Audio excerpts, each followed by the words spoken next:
एक प्राचीन नगरी जो बसी है नदी और सागर के संगम पर।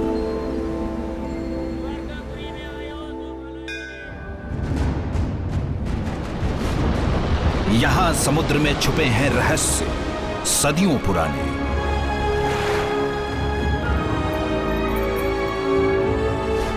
इस शहर में खड़ा है एक भव्य मंदिर।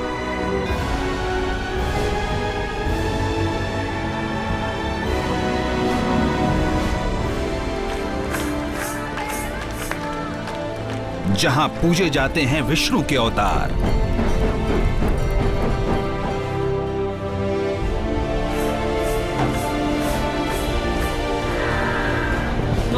यहां लहराता है आस्था का ध्वज।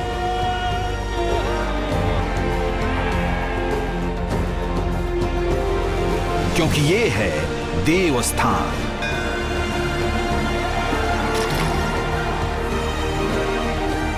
जहां रहते हैं श्री कृष्ण, द्वारका के भगवान, द्वारकाधीश।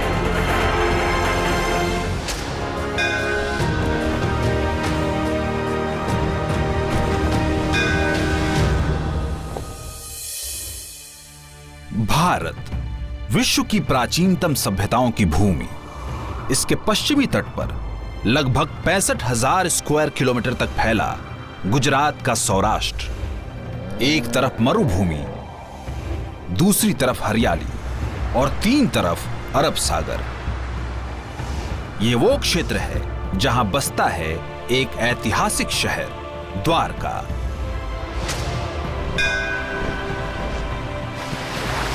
गोमती नदी और अरब सागर के संगम पर बसी,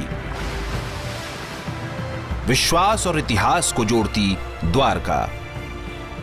आबादी 50,000 से भी कम। इस शहर ने अलग अलग काल में अलग अलग शासकों को देखा है।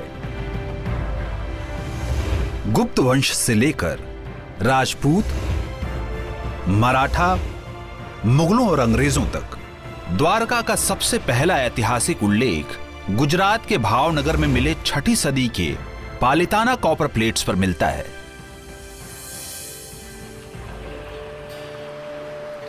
पर श्रद्धालुओं के लिए यह हमेशा देवभूमि रहा है। भारत के 4 धामों में से एक, 7 सबसे पवित्र नगर, सप्तपुरियों में से एक। हिंदू धर्म ग्रंथों के अनुसार इन सप्तपुरियों का भगवान से कोई ना कोई नाता रहा है और आज भी यहां उनका तेज महसूस होता है। और द्वारका को तो इन ग्रंथों में मोक्ष का द्वार माना गया है। इसे श्री कृष्ण ने बसाया है। भगवान विष्णु के 8वें अवतार कृष्ण के कई नाम, कई रूप हैं और उनका हर रूप पूजा जाता है। उनका जन्म तो हुआ मथुरा के कारागार में, लेकिन उनके पिता वसुदेव ले गए उन्हें गोकुल उनकी सुरक्षा के लिए, जहां वो गाय चराते, माखन चुराते, राधा और गोपियों के साथ रास लीला रचाते बड़े हुए। और फिर अपने मामा और मथुरा के क्रूर राजा कंस का वध किया। कंस के ससुर जरासंध के बार बार मथुरा पर आक्रमण करने के कारण वो सारी प्रजा को लेकर सौराष्ट्र आ गए और द्वारका बसाई। महाभारत के युद्ध में अर्जुन के सारथी और मार्गदर्शक बन उन्होंने गीता का ज्ञान, कर्म का सिद्धांत दुनिया को दिया। कृष्ण की ये कहानी पूर्वी भारत को पश्चिमी भारत से जोड़ती है। जो द्वारका के श्री कृष्ण हैं, ये महाभारत वाले कृष्ण हैं। ये वो कृष्ण हैं जो मथुरा छोड़ चुके हैं। जरासंध ने मथुरा को ध्वंस किया है, 18 बार उसे अटैक करके डिस्ट्रॉय कर दिया है। और फिर श्री कृष्ण घर छोड़ के पश्चिम की दिशा में मरुभूमि के उस तरफ एक द्वीप में घर बनाते हैं, जिसे हम द्वारका कहते हैं। कहते हैं द्वारका बसाने के लिए कृष्ण ने समुद्र देव से जमीन ली और देवताओं के आर्किटेक्ट विश्वकर्मा से रातों रात द्वारका का निर्माण करवाया।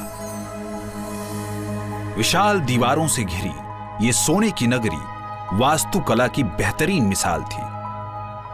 श्री कृष्ण जब धर्म स्थापना करते हैं कुरुक्षेत्र में, तब उन्हें गांधारी का श्राप मिलता है। गांधारी कौरवों की माता होती है और सब कहते हैं कि कौरव अधर्मी है, उनका मारा जाना सही था। लेकिन गांधारी को लगता है कि उनके बेटों को मारने से श्री कृष्ण ने अन्याय किया है। गांधारी उनको श्राप दिया है कि उनके बच्चे मर जाएंगे, उनके पुत्र और पौत्र मर जाएंगे और उनका जो नगर है वो भी ध्वंस हो जाएगा, समुद्र में मिल जाएगा।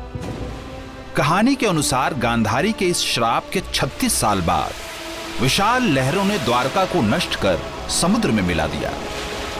हरिवंश पुराण के अनुसार कृष्ण द्वारका नगरी के विनाश से पहले ही द्वारका छोड़ गए थे।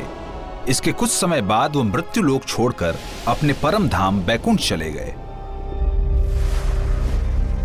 विकसित प्राचीन सभ्यताओं के समुद्र में विलीन होने की कहानियां बाइबल और ग्रीक कथाओं में भी मिलती हैं। 1979 में हुई एक आर्कियोलॉजिकल खोज ने लोगों को यह सोचने पर मजबूर कर दिया कि इन कहानियों में कहीं कोई इतिहास तो नहीं छुपा। क्या द्वारका के होने का वाकई कोई ऐतिहासिक सबूत था? Archaeologist doctor SR. राव और उनकी टीम इस तथ्य के प्रमाण ढूंढने लगी। What actually prompted me to undertake onshore and offshore excavation at Dwarka is the controversy that was raging about the date and historicity of Mahabharata. खोज की शुरुआत हुई द्वारका में मिले 9वीं सदी के एक विष्णु मंदिर के अवशेषों से। This prompted me to take further deeper excavation and ultimately I came across a 15th century BC settlement. ये खोज बढ़ते बढ़ते अरब सागर के अंदर तक पहुंच गई। इन खोजों में पुरानी इमारतों के अवशेष, गहने और बर्तनों के टुकड़े, पुराने लंगर और सील्स मिली। En Toyota rij je nooit alleen voor jezelf. Helemaal niet echt weg. Wat?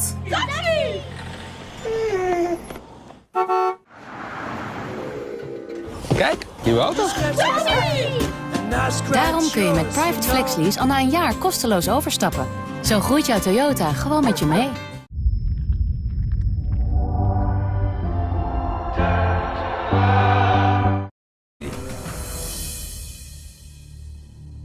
आज माना जाता है कि मोहनजोदारो और लोथल जैसे प्राचीन शहरों की तरह ही द्वारका भी हड़प्पा या सिंधु घाटी की विकसित सभ्यता का हिस्सा थी। दुनिया की सबसे प्राचीन सभ्यताओं में से एक हड़प्पा आज के पाकिस्तान के हिस्सों से लेकर गुजरात और उत्तर प्रदेश तक फैली हुई थी। एक बात तो स्पष्ट थी कि हजारों साल पहले भी हड़प्पा सभ्यता विश्व के अन्य हिस्सों से व्यापार कर रही थी। कहा जाता है सौराष्ट्र का लोथल दुनिया के सबसे पुराने बंदरगाहों में से एक था। सिंधु घाटी सभ्यता की सीपियों के गहने और सील्स इराक के मेसोपोटामिया के अलावा बहरेन और ओमान में भी मिले। पुराणों के अनुसार श्री कृष्ण ने भी अपने राज्य के सभी नागरिकों को पहचान के लिए सील्स दी थी। इन सील्स के अलावा द्वारका से करीब 33 किलोमीटर दूर एक द्वीप बेट द्वारका के पास 560 मीटर लंबी एक दीवार मिली है, जिसकी बनावट महाभारत के द्वारका विवरण से मिलती है। महाभारत के हिसाब से दीवारों में 50 बुर्ज थे। आर्कियोलॉजिस्ट को करीब 30 बुर्ज मिल चुके थे। द्वारका के अवशेष हड़प्पा काल के अंतिम दिनों यानी 4000 से 3500 साल पुराने हैं। इतिहासकारों के हिसाब से महाभारत का काल भी यही था। Present findings corroborate the description of the city of Dwarka as given in the Mahabharata that it was a Varidurga, that is, a fortress in water. The existence of the ancient city of Dwarka in 1500 BC and its submergence as stated in the Mahabharata have been proved. Krishna की डूबी हुई द्वारका की एक और कहानी 2001 में सामने आई, गुजरात के खंबाट की खाड़ी में हुई पुरातत्व की खोज के द्वारा। हालांकि यहां मिले अवशेषों का 9000 से लेकर 13000 साल पुराने होने का अनुमान लगाया गया है। कुछ विशेषज्ञों का मानना है कि ये अवशेष अपने साइज और बनावट की वजह से द्वारका नगरी के हो सकते हैं। सालों साल चली इन खोजों से अलग अलग निष्कर्ष निकाले गए, पर द्वारका का असली रहस्य शायद समुद्र के अंदर ही रह गया है।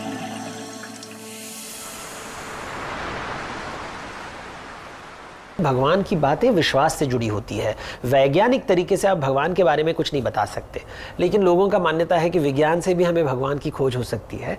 ये विश्वास की बात है।